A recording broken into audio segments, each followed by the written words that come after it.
जोहार साथियों, ये कहानी है एक जमीन की जहाँ जंगल सिर्फ पेड़ नहीं जीवन है। जहाँ पत्थर भी अपना इतिहास सुनाते हैं। ये अपना झारखंड, एक जमीन जिसे अपना पहचान पाने में दशकों लग गए पर संघर्ष कभी थका नहीं। तो दोस्तों, आइए जानते हैं झारखंड आखिर अलग कैसे हुआ, कौन कौन से आंदोलन चले और किस संघर्ष ने इस राज्य की नींव रखी। जब अंग्रेज इस क्षेत्र पर आए, ब्रिटिश शासन ने जब जंगल पर कानून थोपे, आदिवासियों की जमीन छीन ली गई और लोकल लोगों को मजदूर बना दिया गया। खनिज निकला पर फायदा किसी और को मिला। अन्याय बढ़ा, दर्द बढ़ा और संघर्ष की आग भड़क उठी। संथाल हुल बड़ा विद्रोह 1855 में 4 भाइयों सिद्धू, कानू, चांद भैरव के नेतृत्व में लड़ा गया। यह लड़ाई अंग्रेजों के जुल्म के खिलाफ था। हजारों संथाल जंगलों से निकल पड़े अपने अधिकार के लिए, अपनी जमीन के लिए। हजारों संथालों ने अपनी जान गंवाई। इस तरह संथाल हुल झारखंड संघर्ष का पहला महान अध्याय बना। और फिर आया एक ऐसा नाम जो झारखंड की मिट्टी में गूंजता है, भगवान बिरसा मुंडा की। उन्होंने उलगुलान महान विद्रोह चलाया। यह विद्रोह केवल लड़ाई नहीं थी, यह आदिवासियों की आत्मा की आवाज थी। बिरसा मुंडा भले ही 25 साल की उम्र में चले गए, पर आंदोलन को ऐसा जोश दे गए जो आने वाले 100 वर्षों तक चलता रहा। 1928 ईस्वी में छोटा नागपुर उन्नति समाज द्वारा बिशप वॉन यूक एवं जुएल लकड़ा के नेतृत्व में साइमन कमीशन को एक मांग पत्र सौंपा गया, जिसमें पहला छोटा नागपुर क्षेत्र को विशेष रियायत और दर्जा देने की मांग रखी गई और दूसरा अलग राज्य की मांग रखी गई।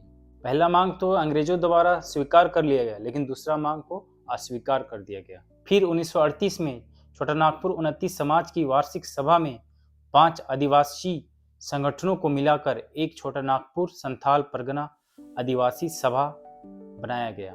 इस सभा का उद्देश्य छोटा नागपुर एवं संथाल परगना को मिलाकर एक अलग प्रांत का निर्माण करवाना था। जनवरी 1939 में छोटा नागपुर संथाल परगना आदिवासी सभा का नाम बदलकर आदिवासी महासभा कर दिया गया। अब झारखंड राज्य निर्माण आंदोलन में एंट्री होती है। झारखंड के ऐसे वीर सपूत, भारत के मशहूर हॉकी प्लेयर, 1928 ओलंपिक में भारत को स्वर्ण पदक दिलाने वाले हॉकी टीम के कप्तान जयपाल सिंह मुंडा का।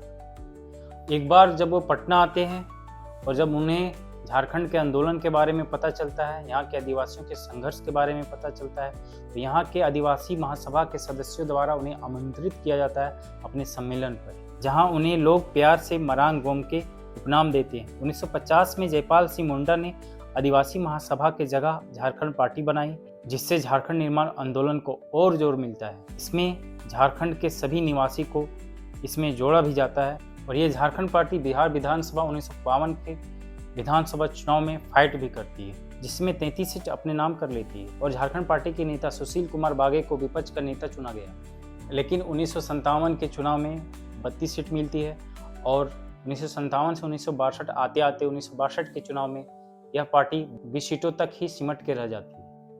1963 में जयपाल सिंह की दूसरी पत्नी जहांआरा, जो इंदिरा गांधी सरकार के मंत्री थी तथा बिहार के तत्कालीन मुख्यमंत्री विनोदानंद झा के प्रयास से झारखंड पार्टी कांग्रेस में विलय हो जाती है। उसके बाद क्या होता है, झारखंड निर्माण आंदोलन जो रहता है वो धीरे धीरे कमजोर हो जाता है और यह आंदोलन मंद पड़ जाता है।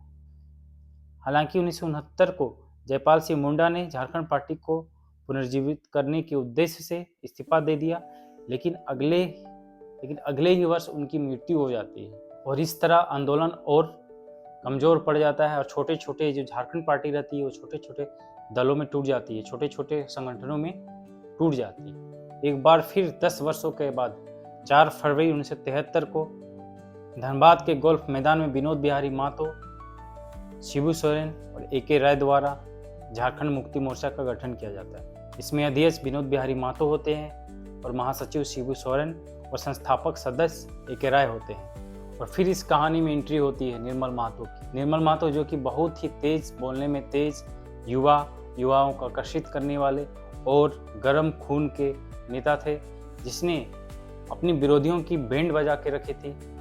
1986 में ये आजसू का all India Jharkhand student union का गठन करते हैं, लेकिन इनकी आवाज़ विरोधियों को पचता नहीं है और इनकी हत्या 8 अगस्त 1987 को कर दी जाती है। 1995 में झारखंड क्षेत्र स्वशासित परिषद यानी झारखंड एरिया ऑटोनोमस काउंसिल का गठन किया जाता है, जिसमें शिबू सोरेन इसके अध्यक्ष और सूरजमंडल इनके उपाध्यक्ष होते हैं। इनका काम झारखंड को एक कैसे ऑटोनोमस राज्य बनाया जाए इस पे काम करना होता है। और इस तरह 22 जुलाई 1997 को बिहार विधानसभा द्वारा अलग झारखंड राज्य गठन हेतु संकल्प पारित कर केंद्र सरकार को भेजा जाता है। 25 अप्रैल 2000 को बिहार राज्य पुनर्गठन विधेयक को बिहार सरकार द्वारा अनुमति दे दी जाती है। 2 अगस्त 2000 को लोकसभा तथा 11 अगस्त 2000 को राज्यसभा के द्वारा भी यह विधेयक पारित हो जाती है। और अंत में 25 अगस्त 2000 को उस समय के तत्कालीन राष्ट्रपति R.K. नारायण का हस्ताक्षर भी इसमें हो जाता है। और इस तरह हमारा झारखंड 15 नवंबर भगवान बिरसा मुंडा के जयंती पर हमारा राज्य झारखंड का गठन हो जाता है।